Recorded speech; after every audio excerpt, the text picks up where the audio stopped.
By 1926, the US government had killed every last wolf in Yellowstone. Without its apex predator, the park unraveled for 70 years.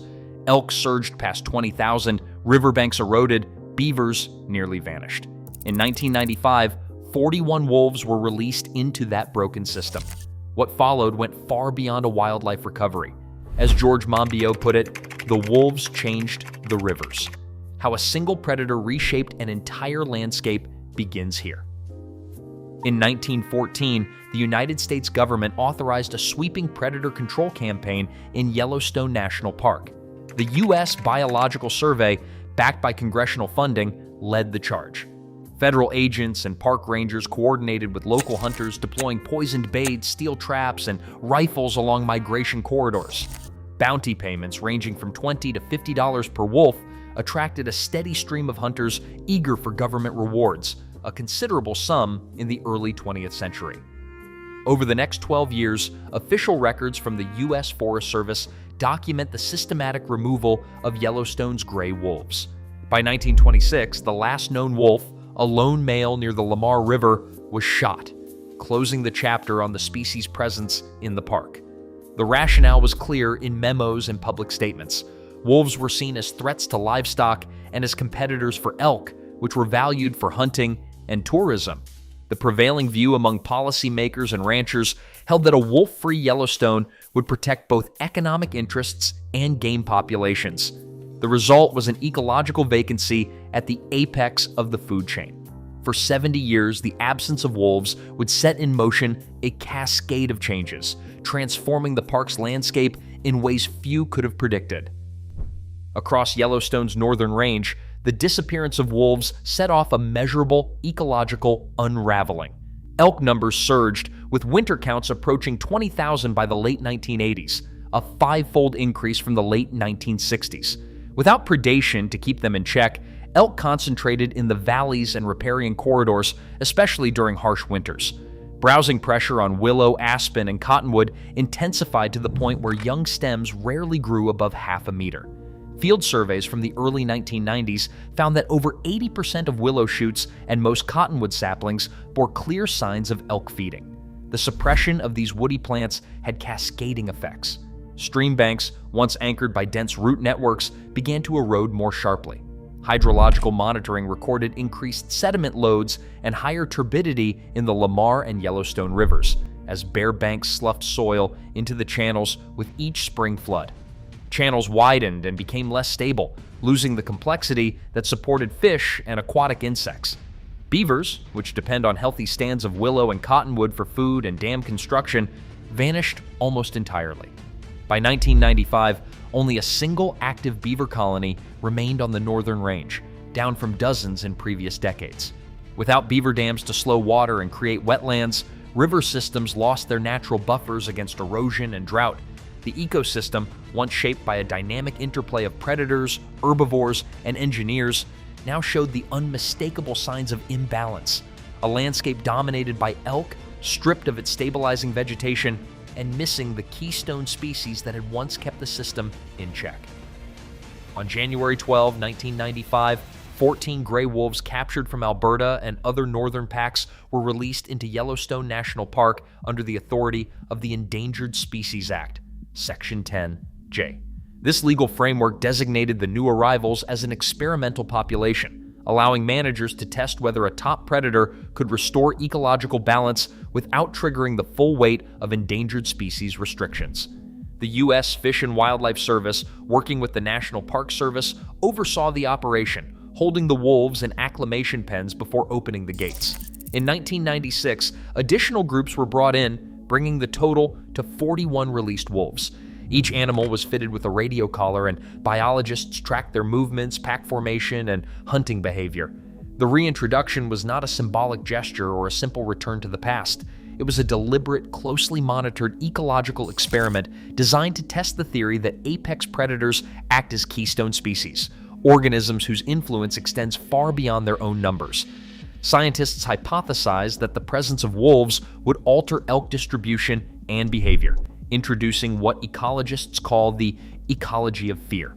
This intervention set the stage for a chain reaction that would soon be described in George Monbiot's words, "The wolves changed the rivers." Within just a few years of the wolf reintroduction, the ecological response in Yellowstone's river corridors became measurable through a series of monitoring records. As wolf packs established territories and began hunting, elk altered their grazing patterns, especially in the most vulnerable riparian zones. Field surveys documented a sharp decline in browsing pressure on willows, aspens, and cottonwoods. Young aspen stems, which had remained stunted for decades, began to outgrow the reach of elk. By 2001, the tallest aspen in some study plots exceeded 2 meters, 5 times higher than pre-wolf averages. Ripple and Bechta's 2012 synthesis found willow crown volume in certain sites increased by over 1,000% within 2 decades, with browsing rates dropping from near total to less than 20%. This vegetation recovery was not uniform across the park, but in river valleys like the Lamar and the Yellowstone, the change was unmistakable. Cottonwoods, which had failed to recruit new saplings above 5 centimeters in diameter for more than 60 years, finally began to regenerate. The monitoring record shows that by 2010, new cohorts of cottonwood trees were taking root along stream banks that had been bare for generations. Beavers responded quickly to the return of woody plants. Park-wide tallies recorded just 1 active beaver colony in 1995.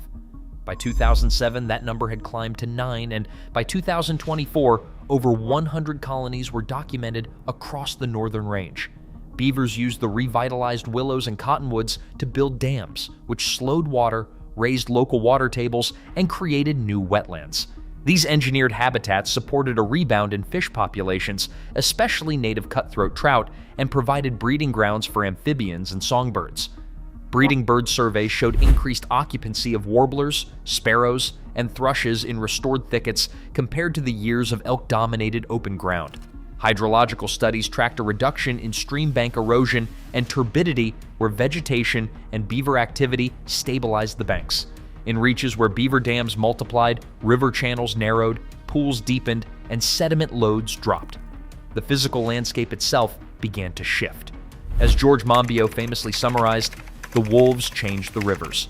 The monitoring record, vegetation plots, beaver counts, and stream gauge data provide a quantitative account of how the return of a single predator triggered a cascade that reshaped not only the wildlife community, but the very structure and behavior of Yellowstone's rivers. Wolves are often described as a textbook example of a keystone predator, an animal whose influence extends far beyond direct predation. Their presence in Yellowstone did more than reduce elk numbers. It altered elk behavior in ways that rippled through the ecosystem. Ecologists call this the ecology of fear. With wolves back, elk began to avoid open riverbanks and lingered less in exposed areas, giving willows and aspens a chance to recover. This behavioral shift, rather than simple population decline, proved essential for the regrowth of sensitive plants along streams. George Monbiot captured the essence of this process with the phrase, "The wolves changed the rivers." Yet the story is not as simple as a single predator restoring balance. Some researchers caution that the scale of Yellowstone's trophic cascade is not uniform across the park. They point to climate variation, hunting pressure outside park boundaries, and the return of beavers as additional factors shaping the recovery. Recent studies have questioned whether the most dramatic vegetation rebounds are truly representative, or whether they reflect a complex interplay of influences beyond just wolf predation.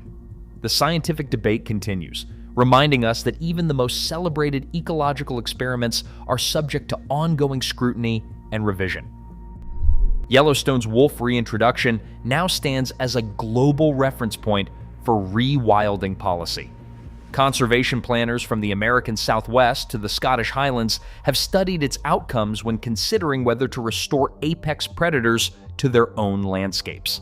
The experiment's influence is visible in Colorado's ballot-driven wolf return, in the debates around lynx reintroduction in Europe, and in the criteria used to judge the health of predator populations across North America. Yet, the story's future is far from secure.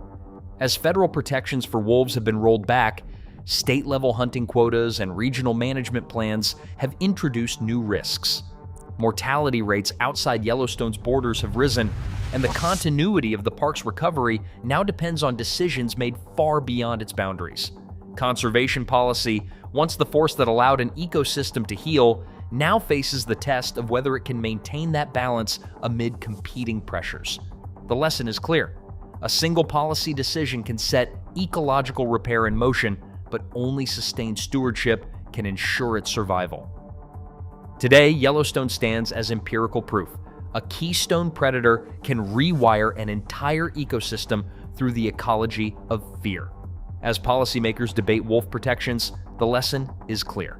One decision can alter landscapes. Or, as Monbiot put it, the wolves changed the rivers. What decisions will we make next?